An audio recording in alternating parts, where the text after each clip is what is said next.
Check the mic and make sure it sound right, boys.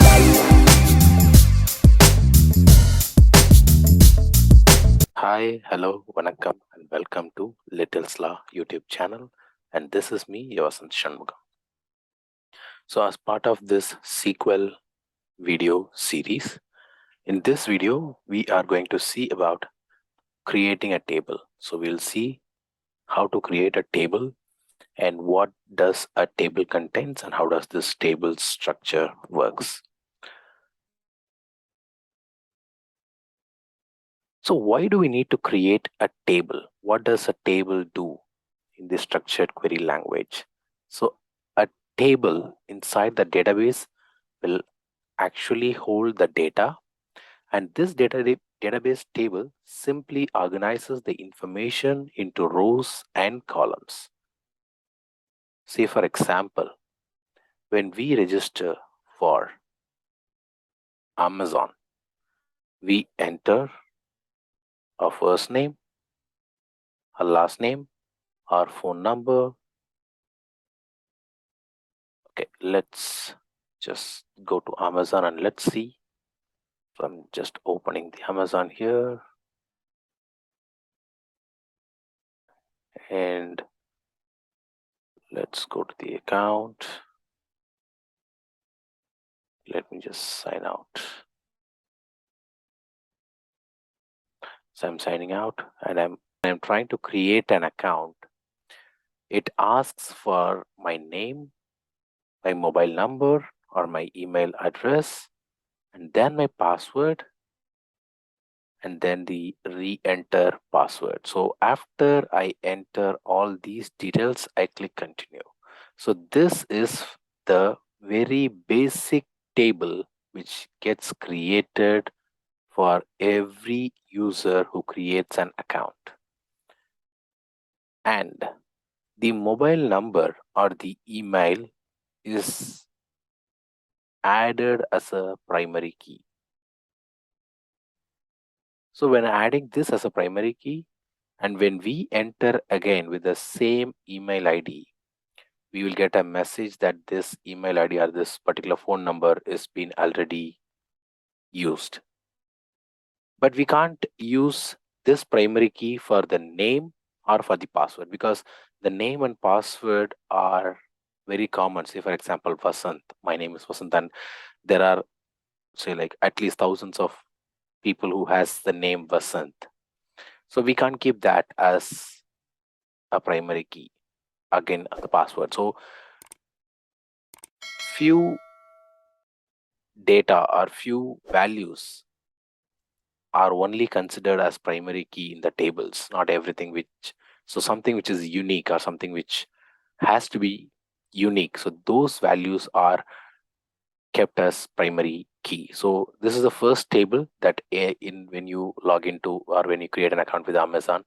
So this is the first basic primary table that gets created. So it is your name, which is your first and last name, and then your mobile number and your password, and re-enter your password. So let's start with this same way.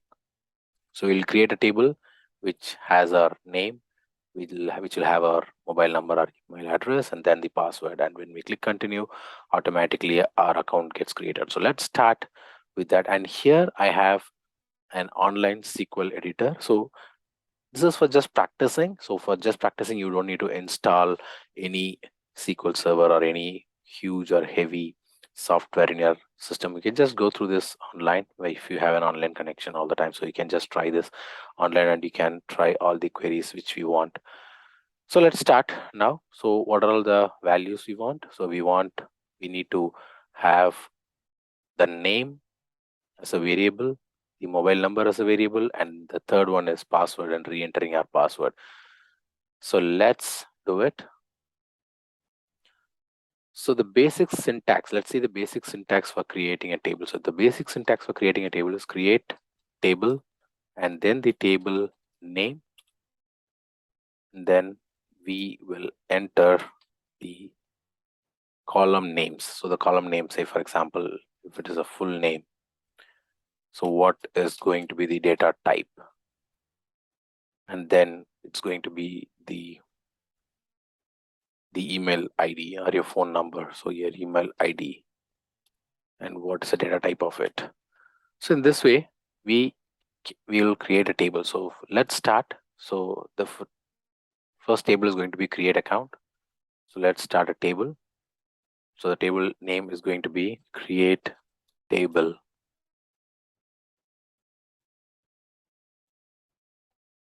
And create account.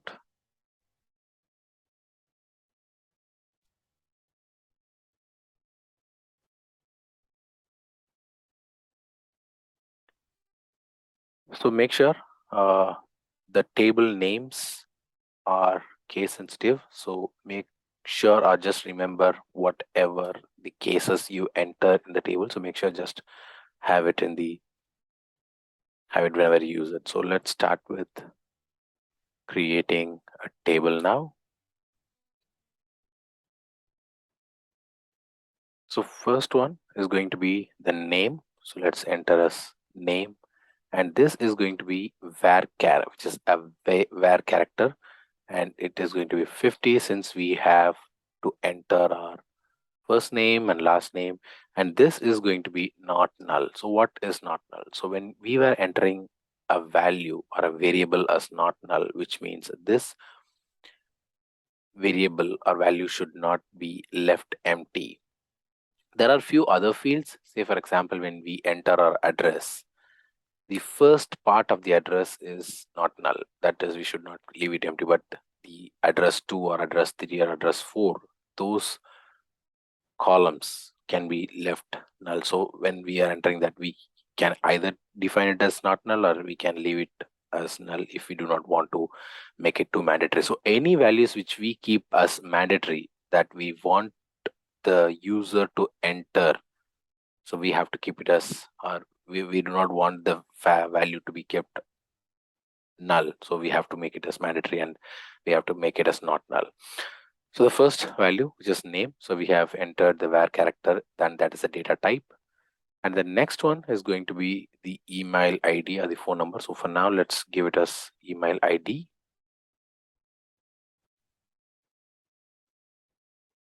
Email ID is again a var. And that is again, it's going to be not null. So not null is one that we can give for every variable in the table or every value in the table. But the next one, which is the primary key, this is not null and this email ID is again the primary key. So the next one is going to be the password. And the password is also var and that is again not null. So we have created a table and these are the three values. So when we are creating an account, so we enter the name, the mobile number or the email, and then the password. So we have created a table. So we are creating a table with three values. One is the name and the next one is the email ID and then the password. So let's now create the table and then let me run the SQL. So here we can see a message that the SQL query is successfully executed, but however the result is empty since we did not enter any values in it. So you can see here the name, then the email ID and the password. So this is how we create a table. So here we can see that we have created a table with name as var character for length of 50 and it is not null and it should be not null, and then the email ID, which is a var character of 50 and that is again not null, which is a primary key. So as I already told you, so the value which is unique or which has to be unique, something like an email ID that has to be unique and it will be of one particular person. So in those cases, a mobile number or an email ID, so those particular variables or the values has to be kept as primary key since there should be no duplication. And I mean, so what I'm trying to say is we cannot use the same email ID to create multiple accounts, and that should not be allowed. And that's the main reason for having this email ID as a primary key. And then the third one is the password, which is again a var character and which is going to be not null, since without having the password, we might not be able to create an account with the username. So apart from this, just another quick recap. So we have integer, which is int, which stores numeric values in the range of -214748368, which is 4748368 to again the same number. So in between this value range, we can enter any value in the integer variable. And then comes the decimal. So this stores decimal with exact precision. And then we have the char. This stores the fixed length strings with a maximum size of 255 characters. And next comes the varchar. So this varchar stores variable length string with a maximum size of 65,535 characters. Something like an address or something like a sentence or a paragraph where we can where we need a huge length of character to enter. So there we can use varchar. And then next we have the text, which stores strings with a maximum size of again another 65,535 characters. And then we have date, and this stores date values in the format of YY MMDD format. And then we have date time, and this stores the combined date time values in YY MMDD, and then hour, minute, second format. Next comes the timestamp. So this timestamp stores time values. The timestamp values are stored as the number of seconds since the Unix epoch, so the UTC value.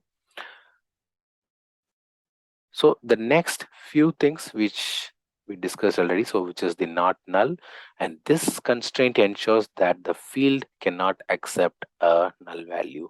And then we have the primary key. So here we have set the email ID as the primary key, and this primary key constraints mark the corresponding fields as the table's primary key. So again, not only this one, that is the primary key creation, again this email ID will be referred with any of the values that we have in the table that we are going to create. Say for example, if you are ordering something, if you are ordering few items to your home, so this email ID will act as the primary key, and this will not require your name or your password or any other details. This will either take your email ID or your phone number in your shopping details, and this will act as the connection between the creating the account of this table and the other table. So in our coming videos, we can easily understand how are we going to use this email ID primary key when we are connecting it with multiple tables, so that we will see it slowly. But for now, just remember that this primary key constraint marks the corresponding field as the table's primary key. Next one, which is the auto increment, which we have not used it here, but this auto increment comes as auto increment, and this attribute is a MySQL extension to standard SQL, which tells MySQL to automatically assign a value to this field if it is left unspecified by incrementing the previous value by 1. Say for example, if we are having this value, and even we can have this as something like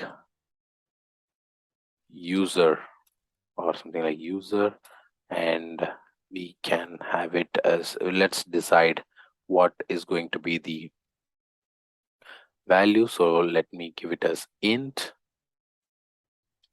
and we will give it as auto increment. So why are we doing this? So this will not be visible to us, but every time when we create a data or a record, so that will automatically, say for example, if I'm a user and I'm creating an account, I will be assigned as 1 1001, and when another user creates his account, so he will be stored as 1002. So in this way, automatically the user number gets incremented, and this will help to know what is the current, I mean, how many users do we have, or there are more number of users, but still we will use this auto increment as the value here. So we will add this as auto increment for this. So let's move it to the top. So we'll have this auto increment for the user ID. So we can have it as user ID.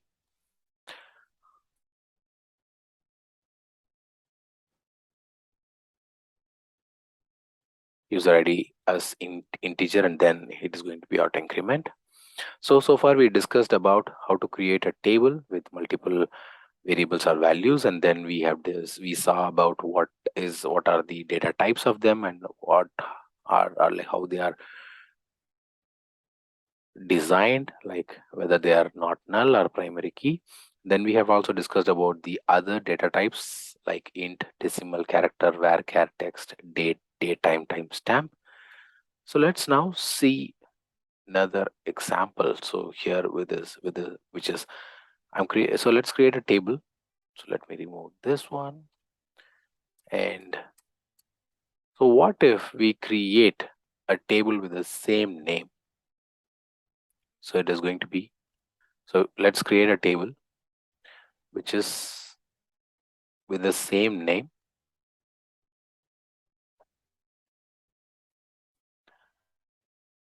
So now we saw that we have missed to create this user ID, and we want to create another table.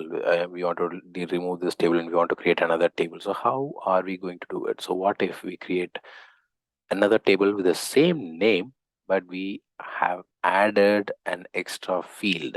So let's see what happens. I'm going to run this query, and let's see what happens. So I'm running this SQL, and it tells us that the table create account already exists. So we can clearly see that there's another table already with the same name, so we are not allowed to create. So let's see.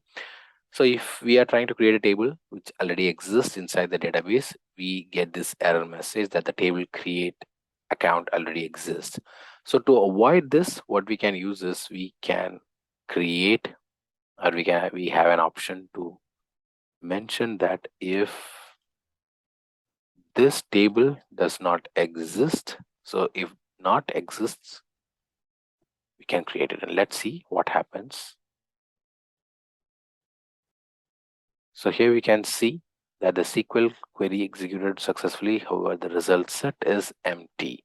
So that is how this works. So this if not exists actually works as an exception. So this tells that the SQL query successfully executed, but the result set is empty, which means the table is not created. So this if not exist helps us to avoid getting the error message. So for example, if I'm removing this, and when I run the SQL, so I'm getting that the table already exists. And when I'm adding this one, if not exist, so automatically this will say that the SQL query executed, however the result set is empty. So what we'll do is let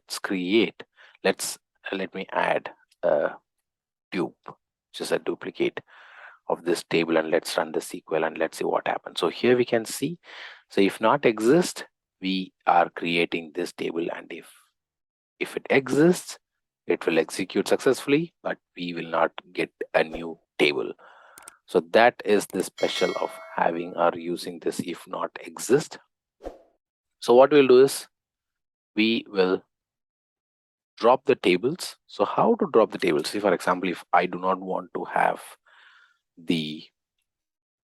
both the tables, so let's clear the database. So how to do it? So how to clear the database? So to clear or to remove the tables, we have to enter the syntax as drop table and then the table name,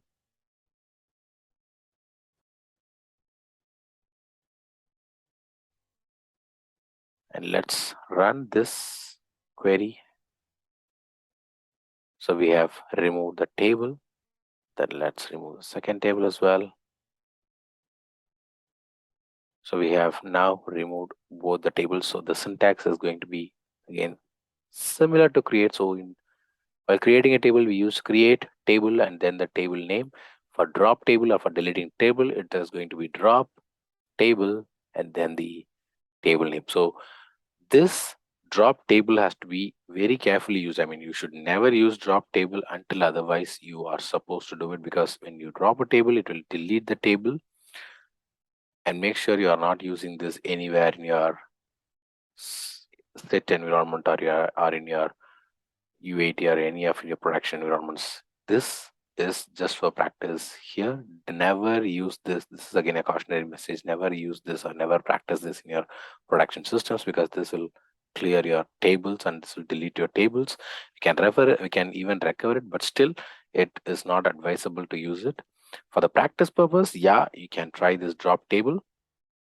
So let's create our first table and let's keep it so that we can build our own set of SQL blocks in this page. So for now, let's start with create account. So in this table, we have user ID, which is going to be an auto increment. And then we have the name of the user, and then we have the email ID, and then finally the password. And let's run this SQL. And with this, we have kickstarted our SQL tutorial sections.